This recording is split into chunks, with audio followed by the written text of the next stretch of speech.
आज हरिद्वार में उत्तराखंड संस्कृत विश्वविद्यालय के 11वें दीक्षांत समारोह में विश्वविद्यालय के कुलपति प्रोफेसर दिनेश चंद्र शास्त्री ने उत्तराखंड के माननीय राज्यपाल एवं कुलाधिपति रिटायर्ड जनरल श्री गुरमीत सिंह का माला शॉल ओढ़ाकर स्वागत किया। उन्हें गंगाजली और नारियल भी भेंट स्वरूप दी गई।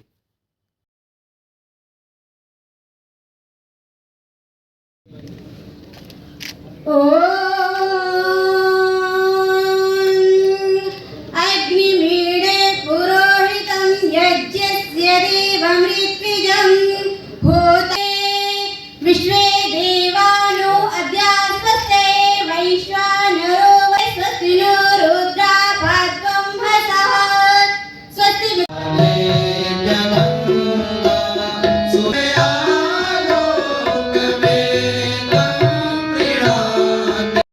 इस अवसर पर राज्यपाल ने राम मंदिर ट्रस्ट के कोषाध्यक्ष स्वामी गोविंद देव गिरी जी महाराज, देव संस्कृति विश्वविद्यालय शांतिकुंज के प्रति कुलपति डॉक्टर चिन्मय पंड्या तथा केंद्रीय संस्कृत विश्वविद्यालय के कुलपति प्रोफेसर श्रीनिवास बरखेड़ी को डीलिट की मानद उपाधि देकर सम्मानित किया।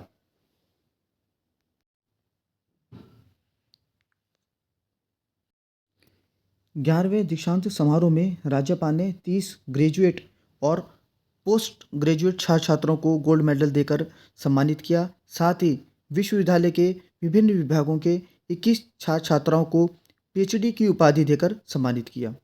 दीक्षांत समारोह में विश्वविद्यालय के कुलपति प्रोफेसर दिनेश चंद्र शास्त्री ने आचार्य व शास्त्री के छात्र छात्राओं को उपाधि प्रदान की। इस दीक्षांत समारोह में सत्र 2022-23 एवं 2023-24 के कुल 3047 छात्र छात्राओं को उपाधि प्रदान की गई। क्योंकि एक संस्कृत है जिसमें अच्छे आचरण, संस्कार एवं चरित्र की शिक्षा सांस्कृतिक साहित्य में सर्वत्र विद्यमान है। अगर आपको कंप्लीट एजुकेशन चाहिए, it is only available in Sanskrit. छात्र छात्राओं के माता पिता, अभिभावक और गुरुजनों को भी बधाई देना चाहता हूं। ये आपका संकल्प है, ये आपका सहयोग है और आपका उचित मार्गदर्शन है कि आज आपके बेटे और बेटियों ने सफलता का एक महत्वपूर्ण एक बेंचमार्क को क्रॉस किया। मेरा ये दृढ़ विश्वास है कि ऊर्जा और उत्साह से भरे हुए ये जो समय है, ये हमारे लिए वक्त बहुत इंपॉर्टेंट है। ये जो थर्ड समय है, ये वक्त है जब हमारे अमृत काल और अमृत पीढ़ी का है और एक ट्रांसफॉर्मेशन, मॉडर्नाइजेशन और अपनी जड़ों से मिलने का एक अवसर है, मौका है। मुझे ऐसा लगता है कि जिस प्रकार आपने इस विषय को चुना है, इस विषय के ऊपर मैं अध्ययन किया है, मुझे न जाने क्यों ऐसा लगता है कि अगर मैं ब्रह्मांड को और आत्मा के क्षेत्र में झांकता हूं तो ऐसा लगता है कि भारत का वो समय आ गया है जब हमारा जो पुराणिक समय था और ये जो वर्तमान है, ये दोनों मिलने वाले हैं ट्रांसफॉर्मेशन और मॉडर्नाइजेशन के जरिए, और उसमें संस्कृत सबसे बड़ा रोल प्ले करने वाली है। 11वां दीक्षांत समारोह में क्या कहना चाहेंगे? सबसे पहले मैं ये कहूँगा कि ये बहुत सौभाग्य का दिन है कि आज 11वीं कॉन्वोकेशन थी संस्कृत विश्वविद्यालय की। आज 3047 डिग्रियाँ दी गई हैं और 21 को पीएचडी और 30 को गोल्ड मेडल से नवाजा गया है। आज सचमुच बहुत अच्छा लगा कि संस्कृत के विकास के लिए हम लोग क्या कर रहे हैं। मुझे ऐसा लगता है कि संस्कृत हमारी धरोहर, हमारी जड़ों, हमारी संस्कृति, हमारी सभ्यता का सबसे बड़ा खजाना है।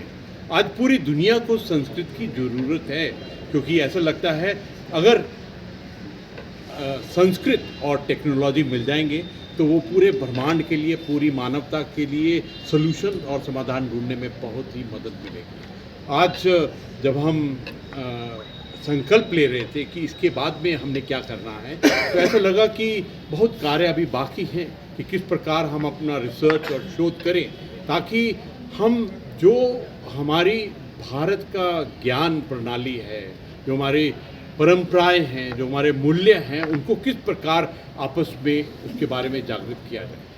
संस्कृत विश्वविद्यालय अभी उच्च शिक्षा में नहीं आ पाया, इसका क्या कारण है सर? अभी तक कई वर्षों से लगातार आश्वासन दिए जाते हैं उच्च शिक्षा में किया जाए। आपने बहुत सुंदर बात कही, आपने मुझे बहुत खुशी है कि आपने बात ये कही कि हमको बहुत मेहनत करने की ज़रूरत है। और इसमें मुझे ऐसा लगता है कि अपना इंफ्रास्ट्रक्चर, फाइनेंस, बजटिंग और किस प्रकार से मार्केट फोर्सेस और कॉर्पोरेट कल्चर से जुड़ना पड़ेगा।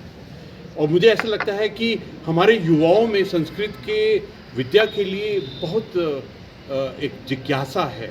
मैं आपसे ये भी साझा करना चाहता हूँ कि आज हमने स्वामी गोविंद देवगिरी जी से और देव जी को और स्वामी चिन्मय पांड्य जी और हमारे प्रोफेसर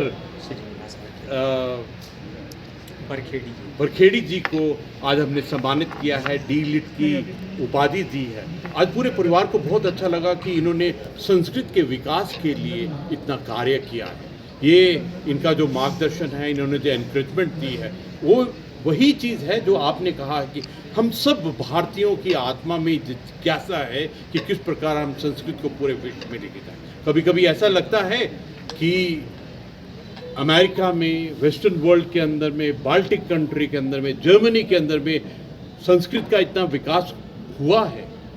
क्या हम वो विकास उत्तराखंड से करें, क्योंकि यहाँ पर महर्षि और जो ऋषि मुनि हैं उनका जो शोध है अपने आप का ही एक बहुत अलग लेवल का था।